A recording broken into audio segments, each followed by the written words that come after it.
أعوذ بالله من الشيطان الرجيم بسم الله الرحمن الرحيم الحمد لله رب العالمين والصلاة والسلام على رسول الله اللهم علمنا ما ينفعنا وانفعنا بما علمتنا وزدنا علما وإيمانا وفقها في الدين اللهم لا سهل إلا ما جعلته سهلا وتجعل الحزن إذا شئت سهلا رب العالمين.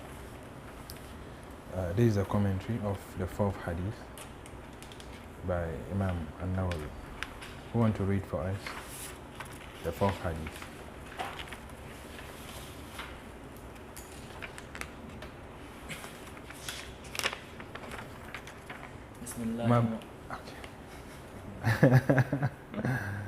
Okay. بسم الله الرحمن الرحيم. عن أبي عبد الرحمن عبد الله بن مسعود رضي الله عنه قال: حدثنا رسول الله صلى الله عليه وسلم وهو الصادق المصدوق: إن أحدكم يجمع خلقه في بطن أمه 40 يوما نطفة ثم يكون علقة مثل ذلك ثم يكون مضغة مثل ذلك ثم يرسل إليه الملك فينفخ فيه الروح ويؤمر ب4 كلمات بكتب رزقه وأجله وشقي وعمله ويؤمر ب4 كلمات بكتب رزقه وأجله وعمله وشقي أو سعيد. والله الذي لا إله فوالذي لا إله إلا هو والذي لا إله غيره فوالذي لا إله إلا هو والذي لا إله غيره إن أحدكم ليعمل بأمل أهل الجنة حتى ما يكون بينه وبينها إلا ذراع ويسبق عليه الكتاب ويعمل بأمل أهل النار فيدخلها وإن أحدكم ليعمل بأمل أهل النار حتى ما يكون بينه وبينها إلا ذراع حتى ما يكون بينها إلا ذراع فيسبق عليه الكتاب ويعمل بعمل أهل الجنة فيدخلها. رواه البخاري ومسلم. Okay, so hadith. Do you also want to read? No, it's something. It's something? Yes. So it's just a contribution. According to the one I learned from, they say for Allah la ilaha illa. Okay. I learned from this no amali. Yeah, it's also another narration. There's no amalihi. So it's only 3. But they say وَيُؤْمَرُ بِأَرْبَعِ كَلْمَاتٍ. But they don't mention وَعَمَلِهِ. Yeah, because شَقِيٌّ أو سَعِيدٌ, perhaps maybe they consider it to be 2. Right, so it will be 4 here. But if we consider سَعِيدٌ شَقِيٌّ أو سَعِيدٌ as 1, then there must be وعمله. You get it? Okay. So, وعن أبي عبد الرحمن عبد الله بن مسعود. So, this hadith narrated by a companion by the name Abdullah bin Mas'ud. What is his kunya? The kunya of Abdullah bin Mas'ud. Rahman. Huh? No. Abu Abdurrahman. Abu Abdurrahman. An Abi Abdurrahman, that's not his kunya. An, it's narrated on the authority. So, Abu Abdurrahman. That's the kunya of Abdullah ibn Mas'ud. In our previous lessons, we discussed about biography of a certain Sahabi, and we said he also has the kunya. His kunya is Abu Abdurrahman. Who is that Sahaba? Who is that Sahabi? It was Ibn Mas'ud. So, we are discussing Ibn Mas'ud twice. No, it was the son of Umar. So, is he also Ibn Mas'ud? No. What is his name? Okay, we know it's Abdullah Abdullah. ibn Mas'ud. Yeah. Yeah, that's Abdullah bin Umar. Right? Yeah. So, this is Abu Abdurrahman. He is Abu Abdurrahman Abdullah bin Umar.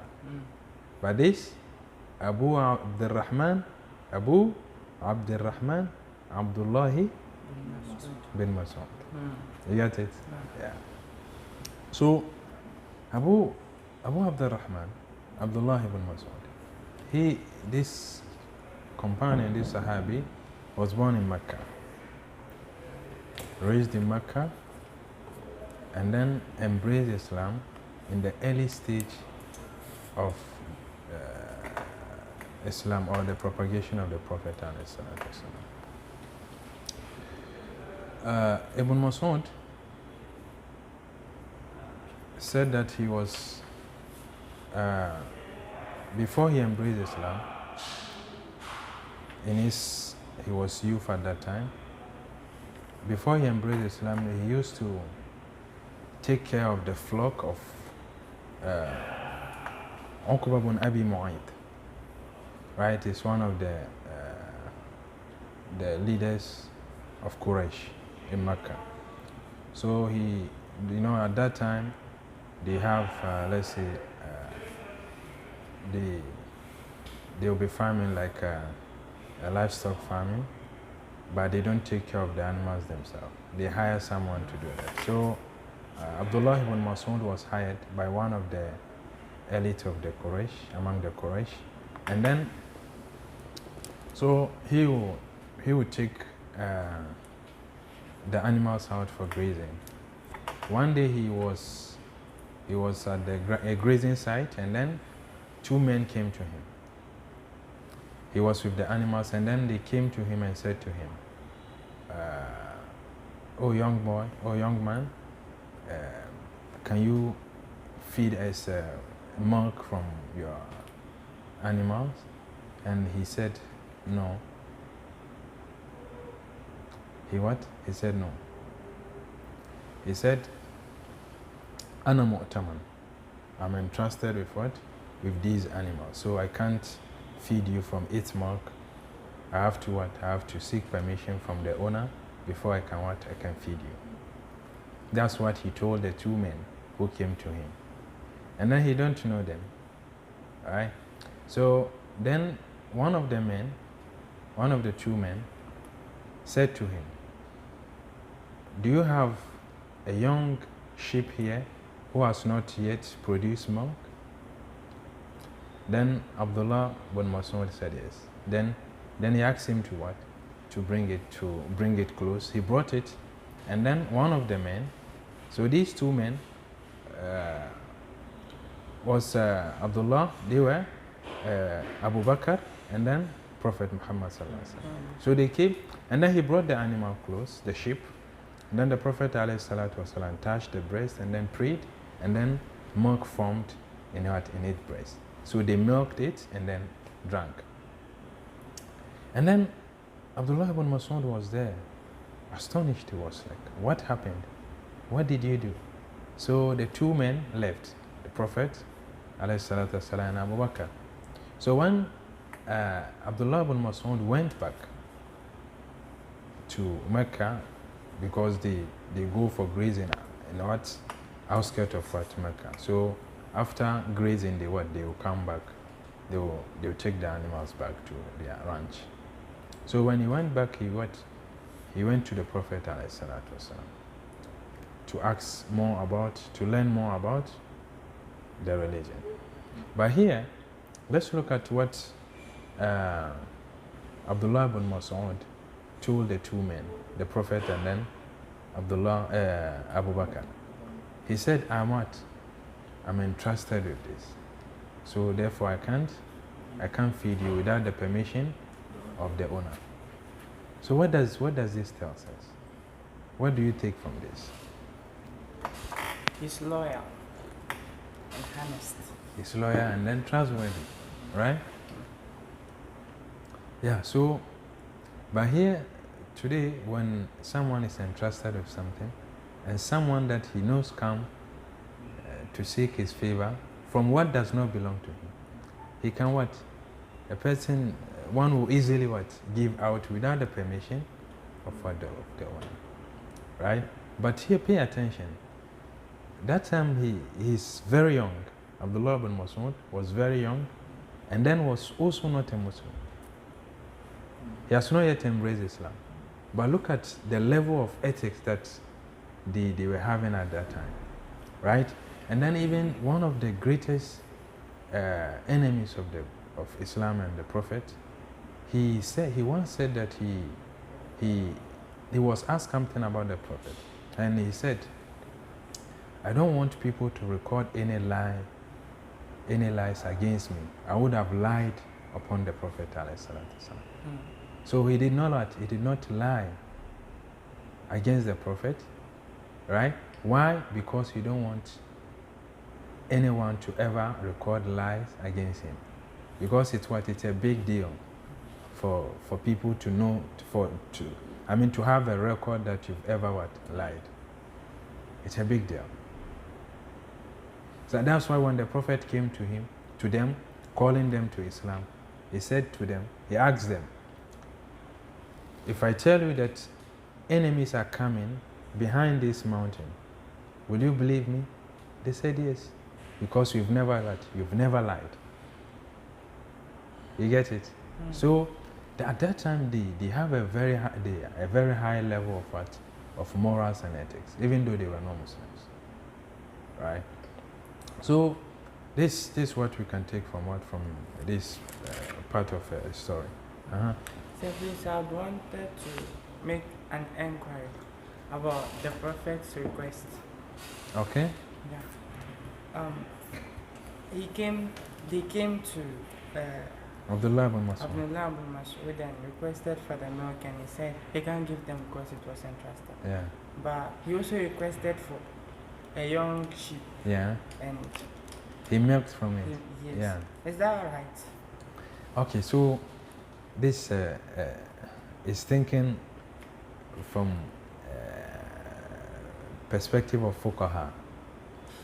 Yeah, so now, is it right?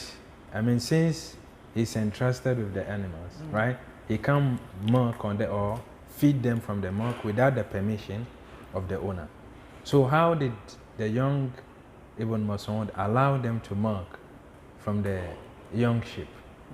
Now, the sheep was young, it has not yet produced any milk, right?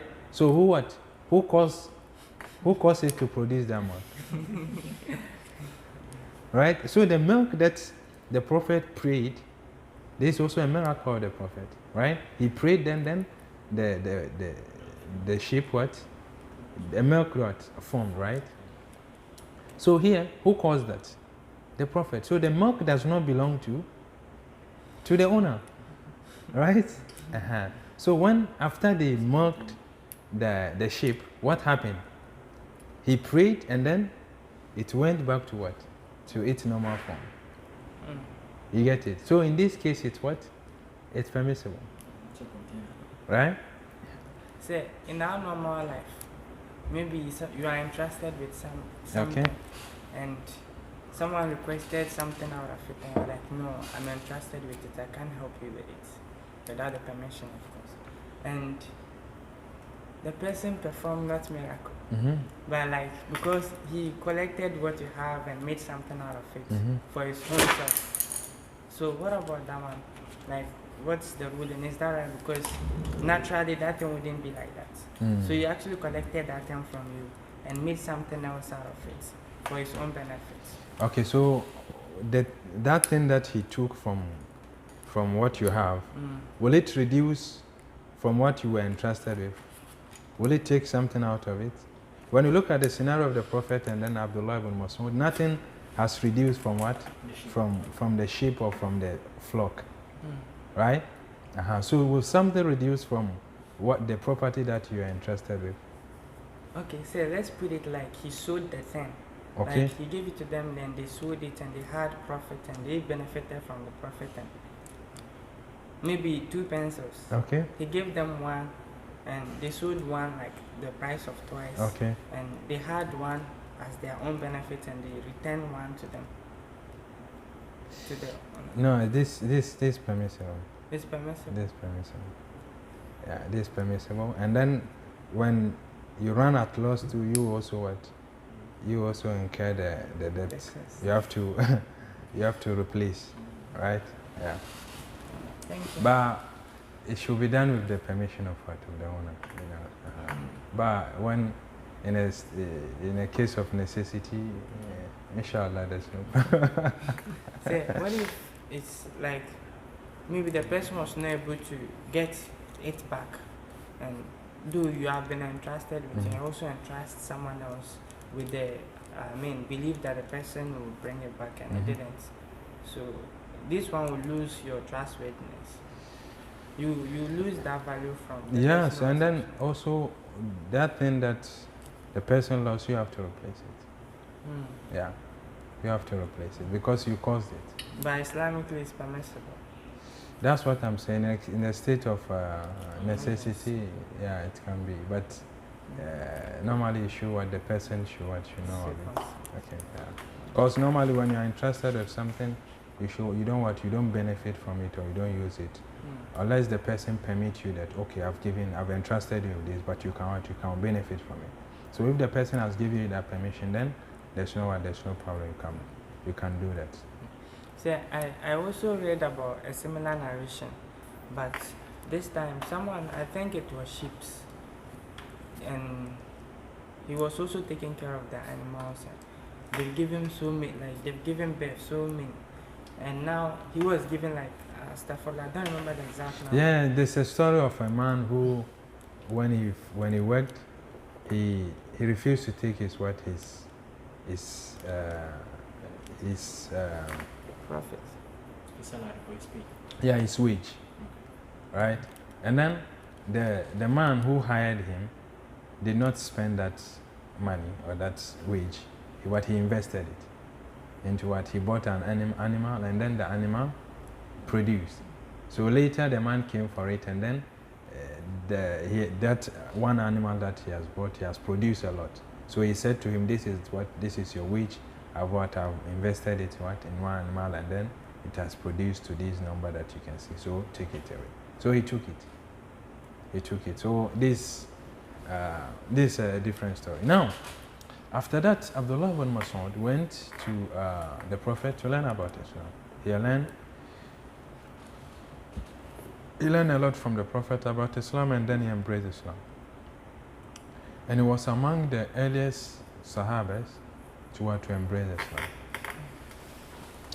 And Abdullah ibn Mas'ud is the first companion to serve the Prophet to dedicate his life to the service of the Prophet. You know, before he embraced Islam, he was hired by one of the elites of Mecca to take care of his animals, right? But after he embraced Islam, he stopped that, right? And then he devoted his life in the service to the Prophet. So he used to wake up the Prophet whenever he sleeps. He carry his sandals wherever, at home, and then on a journey. So that's what he dedicated his life to since he embraced Islam. So Abdullah ibn Mas'ud studied a lot from the Prophet, especially the Quran. So in the Meccan period, they were not permitted to write anything except the Quran. So that was what Abdullah ibn Mas'ud studied from the Prophet. And he said that I studied, or I had 70 surahs from the Prophet. No one heard it from the Prophet except me. 70 surahs. 70 surah. To say that, like, surah, you know what a surah is. So 70 surahs at that time, it's not a joke. To hear 70 surahs from the Prophet, right? And no one was there with him. He was alone who heard it. That surah, 70 surahs, and he has memorized all, right? And Abdullah ibn Mas'ud is one of the learned among the Sahabas, one of the scholars among the Sahabas, and then also the most knowledgeable of the Quran among the Sahabas. Abdullah ibn Mas'ud said that if I knew anyone who know the Quran more than I do, I will go to him. I would have gone to him to learn. And then no Sahaba, no Sahabi objected that statement, and it means that it's a fact, right? So he is what? The most learned when it comes to the Quran among the Sahabas. But this does not also contradict that Abdullah ibn Abbas is also one of the Sahabis who is well versed in the Quran, because the Prophet ﷺ prayed for him, right? Okay, so Abdullah ibn Mas'ud is what? Among the elderly Sahabas, and Abdullah ibn Abbas is among the younger Sahabas. So among the elderly Sahabas, the most learned of the Quran is what? Abdullah ibn Mas'ud. And then among the young Sahabas, the most learned of the Quran, or the most learned of the Quran is Abdullah ibn Abbas, right? And then he's the first to serve the Prophet, as we mentioned, and he participated in all the battles, right? And he's the one who killed he was the one who killed Abu Jahl in the Battle of Badr. So once the Prophet ﷺ was with Umar and Abu Bakr, and he heard someone praying at night in the Haram. And then the Prophet ﷺ paused and then listened to the recitation. And they did not know who was praying at that time. So he listened to the recitation till the end. And then that man raised his hand in supplication. So when the Prophet ﷺ noticed that it was Abdullah ibn Mas'ud, he said to, then at that time it was the Prophet and Abu Bakr and Umar. Then the Prophet said to them, Man arada an yaqra al-Quran غضا كما أنزل فليقرأه على قراءة ابن عبد. He said, whoever wants to recite the Quran as it was revealed, fresh as it was revealed, should recite as Abdullah ibn Mas'ud recite. So they used to call him Ibn Abd. This is one of his nickname. It's Laqab, Ibn Abd, because his mother was called Abd, right? So they used to call him Ibn Abd, right? Ibn Abd. So the Prophet said, whoever wants to recite the Quran fresh as it was revealed should recite as the recitation of Abdullah ibn Mas'ud, right? So this is also a big deal for a prophet to see that. And then the Prophet never requested or never asked someone to recite the Quran to him except Abdullah ibn Mas'ud. So Abdullah, once the Prophet ﷺ was with his Sahabas, and then he said to Abdullah ibn Mas'ud to recite the Quran to him. And he said to him, how will I recite the Quran to you when it was revealed unto you? Then the Prophet said, I want to hear the Quran from someone else. And then he recited Surah An-Nisa. And Abdullah ibn Mas'ud was the first to recite the Quran openly in Mecca, right? When the Quran was revealed, in the early stage, the Sahabas, the companions of the prophets were tortured and then punished by the Quraysh, right? So once the Prophet was with the Sahabas, and he said that this Quran, we've never recited it openly for the Quraysh to hear. So then he said, who want to volunteer to recite it openly? Then Abdullah ibn Mas'ud raised his hand. Then the Prophet said, no. Who else want to recite it openly? Who want to volunteer? Then Abdullah ibn Mas'ud raised his hand. He asked for the third time, then no one raised his hand except Abdullah ibn Mas'ud. Then he permitted him to go and recite. So he went and recited Surah Al-Rahman openly in the valley of Kaaba. And then later, when the Quraysh heard him reciting, they came and then beat him up, right? Until he bleeded. So he was the first to recite the Quran openly in Mecca. And then the Prophet ﷺ was also giving him the glad tidings of Jannah. And he served as a governor in the Khilafah of Umar, and then the early days, or the beginning of the reign of Uthman bin Affan. And he died during the Khilafah of Uthman bin Affan in Medina. Right? He served as a governor in Kufa. Kufa was in Iraq at that time. Then later, when he fell sick, he came back to Medina, and then he died in Medina in the year 32. In the year 32, right?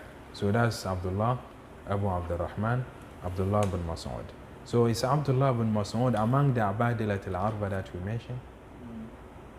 Are you sure? Yes. Is Abdullah bin Mas'ud among the 4 Abadila that we mentioned? It's Abdullah bin Abbas. So who are the 4 Abadilas? Abdullah bin Zubayr, No. Abdullah bin Abbas, Okay. Abdullah bin Amr bin As, Uh-huh. Abdullah bin Ibn Umar. Abdullah bin Umar. Correct. Yeah.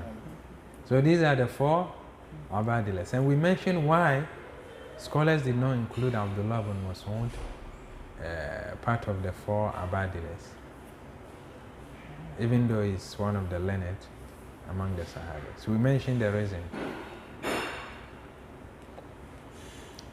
We said that he died early, right? He died early, and then the 4 Abadilas, they lived longer life after the death of the Prophet, and their knowledge was what was needed. And at that time, there were no elderly Sahaba. So Abdullah bin Mas'ud, as we said, died in the year 32, right? But Abdullah bin Umar died in the year? Abdullah bin Umar? 73. 73. Abdullah bin Abbas?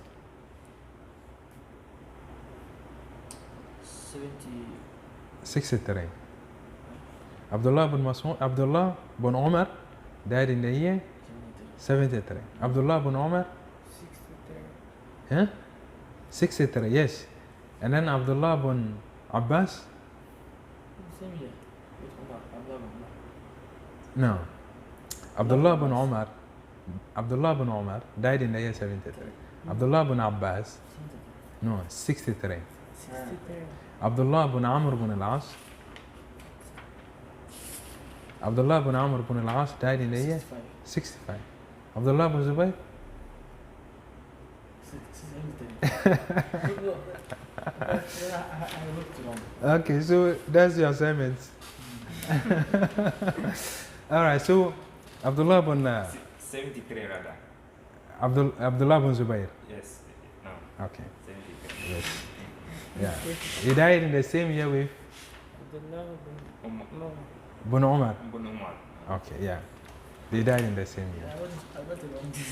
All right, so now Abdullah bin Abbas said, حدثنا رسول الله صلى الله عليه وسلم وهو صادق المصدوق. The Prophet عليه الصلاة والسلام, the truthful and the trusted. حدثنا رسول الله صلى الله عليه وسلم وهو صادق المصدوق. The truthful prophet and then the trusted said to us. حدثنا meaning he addressed us, right? So he described the prophet as what? As the truthful and then the trusted. Meaning he's truthful in all that he said and trusted in all that he informed, right? Yeah, because the Prophet ﷺ never lied, and then also don't speak from his own desire and don't speak from ignorance, right? So he said, حدثنا رسول الله صلى الله عليه وسلم وهو صادق المصدوق إن أحدكم يجمع خلقه في بطن أمه 40 يوما نطفة. The creation of one of you, or each of you, is what? Is brought together in the womb of his mother as what? As sperm for 40 days. Meaning, the sperm remains or settle in the womb for 40 days, right? So this continued developing for what?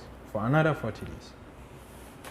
For another 40 days into Then he said, ثم يكون علقة مثل ذلك. Then it what? It will develop from sperm to what? To clot to the next 40 days. Right? And then the next 40 days, it what? It will also develop gradually into flesh. ثم يكون مضغة مثل ذلك. ثم يكون مضغة مثل ذلك.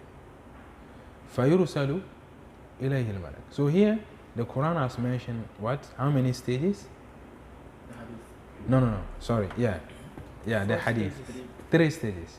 The first stage is the sperm. The second stage, the blood, right? And then the third stage, the flesh. Okay, so the Quran has also mentioned similar stages. And then also in great detail in some verses, right? So when we look at it, Surah Al-Imran, Allah mentioned generally about what? About shaping of what? The human in what? In the womb. Allah said, هو الذي يصوركم في الأرحام كيف يشاء لا إله إلا هو العزيز الحكيم. He is the one, Allah, who shapes you in the wombs of your mothers the way He wills or He pleases. La ilaha illahu. There's none worthy of worship but Allah, Aziz al-Hakim, the Almighty, the All-Wise. Right? So here he said what? He mentioned that He is the one who shapes. Right? He shapes us in the womb of what? Our mothers. Right? Here he did not mention what? Any stage. But when you look at Surah Al-Mu'minun, he mentioned the stages in great detail and mentions certain things that are not found in what? In this hadith. Right? He said, وَلَقَدْ خَلَقَنَا الْإِنسَانَ مِنْ سُلَالَةٍ مِنْ طِينٍ ثُمَّ جَعَلْنَاهُ نُطْفَةً فِي قَرَارٍ مَكِينٍ. He said, وَلَقَدْ خَلَقَنَا الْإِنسَانَ مِنْ سُلَالَةٍ مِنْ طِينٍ. Right? He said, we created what? We created mankind from what? Extracted clay. Right? We created mankind from what? From clay. Meaning that's Adam alayhi salatu wasalam. Right? The first person, the first human was created from clay. Then his descendants were what? Were created from sperm. And then he said, ثُمَّ جَعَلْنَاهُ نُطْفَةً فِي قَرَارٍ مَكِينٍ. So the subsequent creation was what? From sperm. ثُمَّ جَعَلْنَاهُ نُطْفَةً في قرار مكين ثم جعلناه نطفة ثم جعلنا النطفة علقة. Then we developed the sperm into blood. ثم خلقنا العلقة مضغة. And we created or developed. Okay, so it does not mean that when the poet said فَلَوْ صَبَرْنَا لَكَانَ الرِّزْقُ يَطْلُبُنَا لَكِنَّهُ خُلِقَ الْإِنسَانُ مِنْ عَجَلٍ. When we exercise patience, what Allah has written for us will come to us effortlessly. Does not mean we should not work or we should not strive. No. So now you don't know when will that thing come that Allah has written for you come. So how will you sit waiting for it? So you have to what? You have to work, you have to strive, but don't kill yourself. That's what it means. Don't kill yourself. Strive and then get your halal, what will sustain you. Yeah, but know that whatever you're earning and that's what's written for you. But don't be lazy. That does not encourage what? Laziness. So, does that mean the work you are doing, even if you choose to leave it and do other work, you will still get your work at the allocated time? So see here when the Prophet said وَيُؤْمَرُ بِأَرْبَعَ كَلْمَاتٍ بِكَتْبِ رِزْقِهِ. Then the provision, the sustenance of the person will be written, the fetus, the baby will be written, right? Before he comes to the world. Allah did not promise to make everyone wealthy or rich. No. بِكَتْبِ رِزْقِهِ, we said it's anything that is beneficial to us in our life. So knowledge, understanding, health, children, all this is part of. So it's not about what? Becoming rich, or you get it? No. Yes. So here بكتب رزقه, Allah did not say that He will make everyone rich, yani, to have more money. You know, that's not what it means, right? But He will provide for everyone. Your basic necessity will what you'll be provided for, right? If someone involves in an accident, or maybe he was about to be, hit by a train, and someone miraculously happened to save him and lost his life in exchange, Okay. So, is that person's risk? The one who was saved, is it his risk to be saved? No, that's not his risk. That's not his risk. It means the person's time is up, and then this person that is saved, his time is not up. And then this person who saved him, this will be the causes of what? His death. You get it? Is it clear? Okay. But it's not part of his risk. It can't be part of his risk. So now, بِكَتْبِ رِزْقِهِ وَعَجَلِهِ. And then the fetus or the baby's lifespan, what will be written? How long will the person, how long will will that human being live? Right? That one to what will be written. So, and then also here, can our life be prolonged? Meaning, Allah has written that a person, that child will live 50 years. Can these years be prolonged? Can it be increased? Huh? No. Right? No. Yeah, it can be increased, right? Because in that hadith that we mentioned, the hadith of Abu Huraira, he said, "Man ahabba an yubsata lahu fi rizqi wa an yunsa'a lahu fi athari falyasil rahim." Whoever wishes that Allah prolongs his life and then expand his sustenance, should what? Should relate well with his relatives, right? So here he mentioned two things of what? Reconciling or relating well with what? With one's relative. That's Allah will increase the person's sustenance, and also, yeah. So Allah did not say we'll give the person more money. No, increase your sustenance, right? So وَعَجَلِهِ. And also, it could also mean that a life will not be prolonged, but Allah will put barakah in it. So the life of, things that people will use many years to achieve, because of the barakah in your life, you'll be able to achieve it within short period of time. It could also mean that increment. So that short period of time, because of the blessing, the barakah in your life, you achieve many things in a very short period of time, right? This also as if Allah has prolonged your life. Okay, so you should ask barakah in our time, for Allah to put barakah in it, so that we can achieve more within short time, right? بِكَتْبِ رِزْقِهِ وَأَجَلِهِ وَعَمَلِهِ. And then also the person's deeds will also be written, right? Allah knows what the person will do. Allah said, "Huwa alladhi khalaqakum wa ma ta'malun. Wallahu khalaqakum wa ma ta'malun." He created you and what you do, right? And what you do does not mean we don't have what? We don't have choices. We have our free will, right? I read an article some few days ago. A scientist said he has studied this issue of free will and choices and decree for so many years, and he has concluded that we don't have free will. Yeah, he has concluded that we don't have free will. And then you remember in our lesson on Aqidah al-Tahawiyya, there's a researcher who also came out and said that he has studied the ruh, the soul, for so many years, and then he has concluded that the soul is not in the body, it's the body rather in the soul. Right. So it happens, so don't be frightened by saying that he's a scholar or scientist and then saying that he has spent many years studying the ruh. So if you say many years studying this, you think, okay, since he has spent many years, then the conclusion has to be right. No. You can spend your whole life on something and then the conclusion still becomes what? Wrong. Yes. So here, the first and the second scenario, he said that the soul, the body is in the soul. Okay? But you can't see the soul, you can see the body.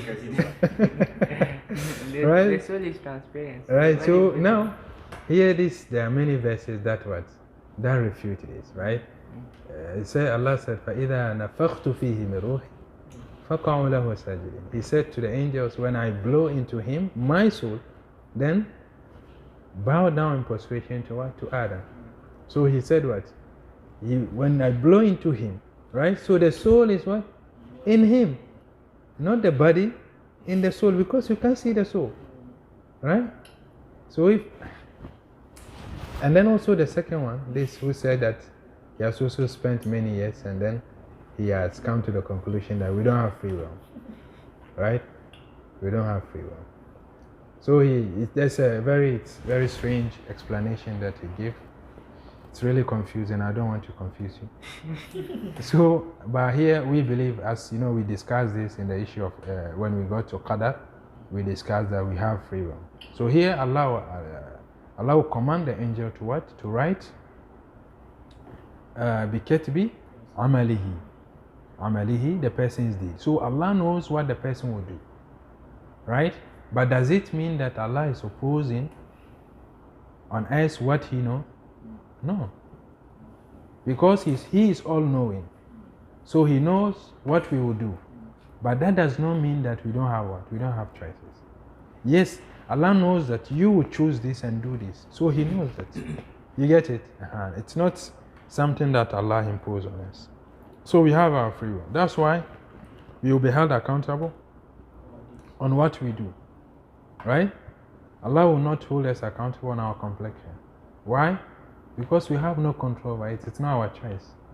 Right? Over the weather, we will not be held accountable. Okay? Right? Allah will not hold you accountable. Why did it rain today? No. He is in control of that, not you. You get it? So, we will be held accountable on our actions. Right?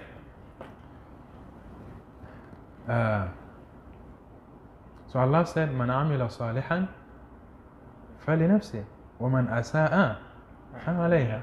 Whoever does good is for himself, and whoever does bad is against what? It's also against him.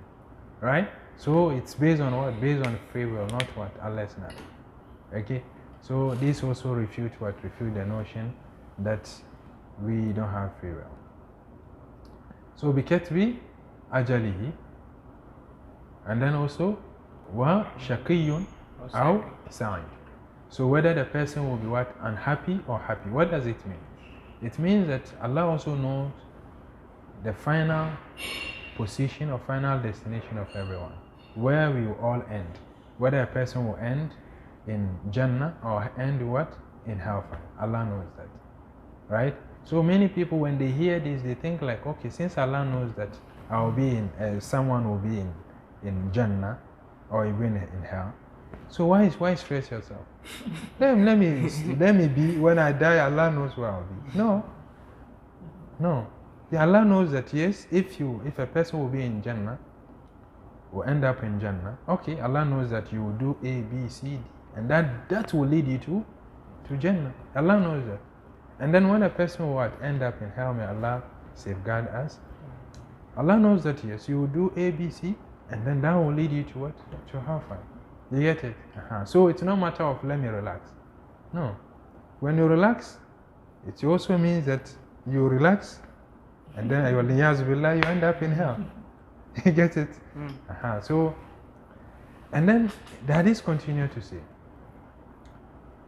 وَإِنَّ أَحَدَكُمْ لَيَعْمَلُ بِعَمَلِ أَهْلِ الْجَنَّةِ حَتَّى مَا يَكُونُ بَيْنَهُ وَبَيْنَهَا إِلَّا ذِرَاعٌ فَيَسْبِقُ عَلَيْهِ الْكِتَابُ وَيَعْمَلُ بِعَمَلِ أَهْلِ النَّارِ فَيَدْخُلَهَا.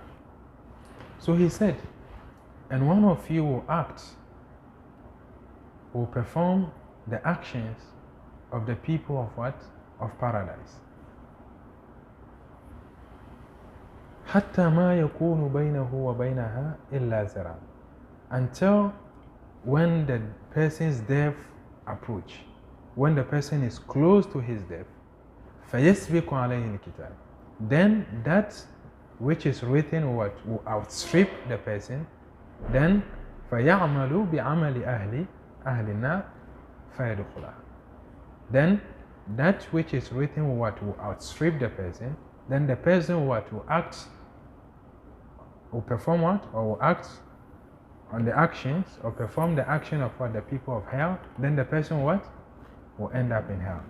So here this part of hadith is saying that the peace person, one will perform or do the actions or the deeds of what the people of paradise throughout his life. But when the person is close to death or to die, what will happen? Then what Allah has decreed, that the person will end in hell, he will begin to act on what? The action of what the people of hell. He will die acting the action of the people of hell, then he will end up in hell. Wait, I know what is going on. We will come to that. And then the last part said, وَإِنَّ أَحَدَكُمْ لَيَعْمَلُ بِعَمَلِ أَهْلِ النَّارِ حَتَّى مَا يَكُونُ بَيْنَهُ وَبَيْنَهَا إِلَّا ذِرَعٌ فَيَسْبِقُ عَلَيْهِ الْكِتَابُ وَيَعْمَلُ بِعَمَلِ أَهْلِ الْجَنَّةِ فَيَدْخُلَهَا. And then one of you will act throughout his life the action of the people of hell, until when the person is close to his death, he will act on what? The action of the people of what? Of Jannah, of paradise. Then he will die and then enter paradise. So it means that, this also means that the person will act, for so long, the action of what the people of hell, committing sin, causing atrocities here and there, and then when the person is close to death, he will act right, he will repent, and then become, and then act the action of what the people of what? Jannah, and then he enters. Okay, this also related to what? This also related to qadar, right? Because Allah, the hadith, he said, حتى ما يكون بينه وبينها إلا ذراع فيسبق عليه الكتاب, right? Until death approach, then the person then that which is written will overtake or will outstrip, right? So here it means that what Allah has written will come to pass. So does it mean that all that we do go in vain? Because when you look at the first scenario, a person will act the action of the people of Jannah. When the person is close to his death, he will act the action of the people of hell. Then he will die and then enter hell. And then the last part of the second scenario too, as you heard. But this hadith does not, we should not understand it. We should not take the literal meaning of the hadith. Majority of people, this is the law, this is the natural law, this is how Allah has created everything. This is how it works. This is how it works. When majority of people will act righteously, die as what? As righteous people. They will live as righteous people for so long, and then die as what? Righteous people. And then majority of people will die also what? Many people also what? Live a very wicked and evil life, and then die as what? As wicked people and enter hell. This is how it works. But it's very rare to find someone who acts righteously for so long, and then at the end of his life, he will die as what? As a wicked person. It's very rare. When that happens, then there's a problem in the person's actions. So those who live righteous life and then die as non-believers or wicked people, it means that people see the person to be acting righteously. But the person in reality is what? It is either what? A non-believer or a hypocrite. right? So when he's close to his death, his real self what will come out as an hypocrite or non-believer by just deceiving people with what? With outwardness, right? This good, outwardness, praying, the beard and all that. But at the end, he will what? The real self will what? Will outstrip, and then the person will die as what? As what he used to believe, as hypocrite. Because hypocrite is not what? It's not a Muslim. You get it? And a person too will live as what? People will see the person as what? As non-believer, right? Or as an evil person, right? And then when the person is close to death, what will happen? Then the person people will see the good side of the person. Then he dies as what? As a good person, and then enter Jannah. So this is what people will see. But in reality, it's not what they see. So in the first scenario, they see a person to be what? To be a righteous person. Okay? They will see a person to be a righteous person, but in reality it's what? It's not righteous. It's a very wicked person, it's a corrupt person, it's a kafir and then munafiq. So at the end of his life, he can't what? He can't die as what? As a believer. He has to die as an hypocrite or a non-believer. And then the second scenario, to a person will be seen as a kafir, as a hypocrite. And then at the end of his life, people will see that no, this person has what? Repented, and then act right, and then die. Okay? But majority of people, this is very rare, in a very, rare situation, right? But majority of people, they will lead a very righteous life and then die as what? As righteous people. When you look at the life of the Sahabahs, the life of those who succeeded the Sahabahs, that's how it is, right? There's no one who will live a very good life, sincere to Allah in his act of worship, sincere to Allah in his belief and everything, and then die as a non-believer. No.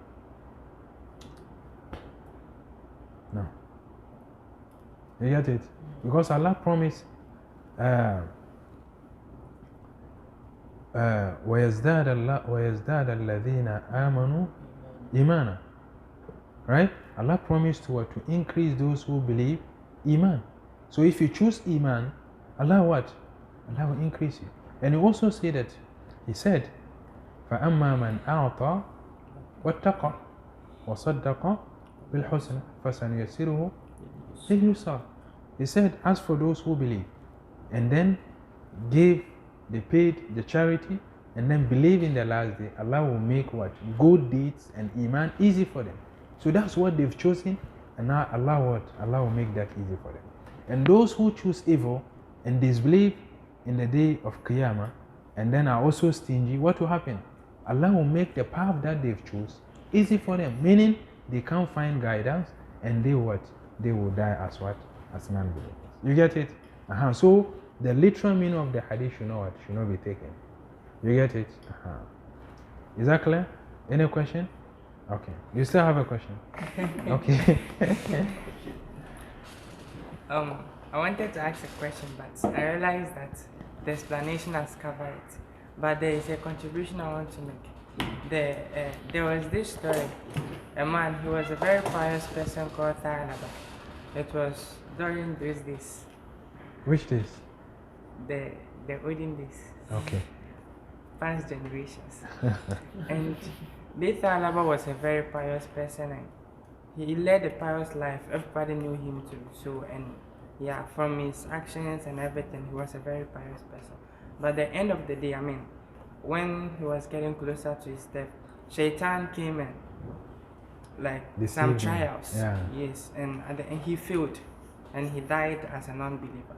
But my question is, and there was, I don't know whether it's a hadith, I heard a narration from someone that there will be a time on the day of judgment in the hellfire that no one with even an atom of belief will remain forever. Yeah. With such people who were pious until something came up and they become kafir. would Allah still have mercy? I'm not saying they are kafir. Like with people like that and they act against the, this one and they die. So what's the Islamic ruling on that?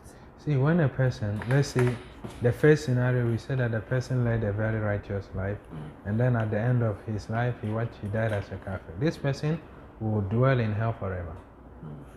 What he has done before his death, it's not. Since the person has become kafir, all the good deeds as what is void. It's as if there's nothing. You get it? So such person will die as what? They will dwell in hell forever.